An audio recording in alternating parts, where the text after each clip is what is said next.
on avait déjà un passé qui était celui de travailler sur les économies d'énergie avec les autres mandats municipaux. Et en début de mandat, on s'est dit, on s'est interrogé sur quelle énergie on pourrait produire localement, considérant que l'éolien n'était pas très costaud chez nous, que la question de méthanisation n'était pas directement portée par une collectivité pour le coup. Le photovoltaïque, lui, était un sujet qu'on pouvait complètement et de façon pratique installer dans la commune. Ça a été donc le choix qu'on a fait de booster tous les sujets qu'on pouvait, aussi bien en bâtiment, sur les toitures, que sur les ombrières. Mon rôle en tant que générateur est d'accompagner et de conseiller les collectivités sur les modalités de développement de projets d'énergie renouvelable, notamment les projets éoliens et photovoltaïques. Concrètement, j'accompagne les collectivités à travers un conseil neutre, objectif, dans le cadre d'une mission de service public.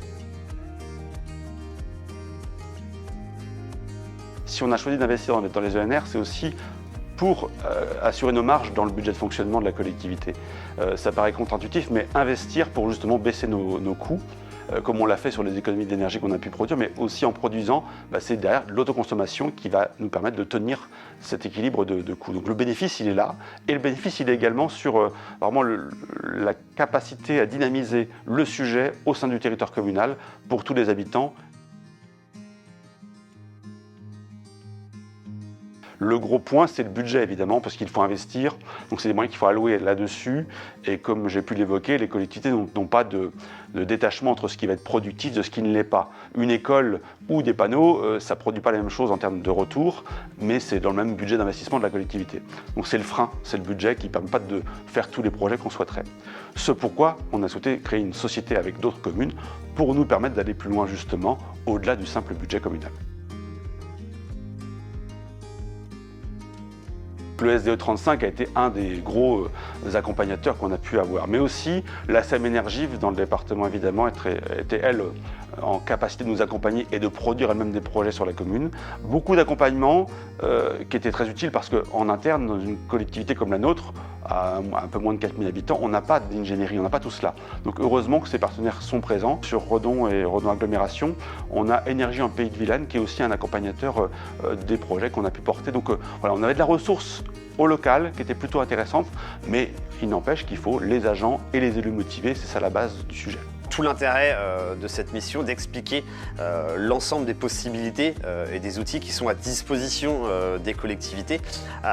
Donc concrètement, je propose des études de potentiel, des études d'opportunité sur le photovoltaïque. Sur l'éolien, j'étudie les zones d'implantation potentielles en expliquant les principales caractéristiques des différentes zones. N'hésitez surtout pas, je leur dirais, pour plusieurs raisons.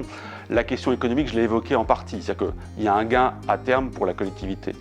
Mais aussi le sujet, je dirais, plus global d'influence qu'on doit jouer de rôle moteur d'une collectivité sur l'ENR, sur la production énergétique. En ce moment, c'est vrai qu'on va dire qu'il y a beaucoup de production en France et peut-être que ce n'est pas utile d'en rajouter.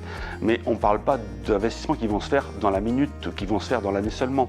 C'est des investissements à 10, 20, 30 ans.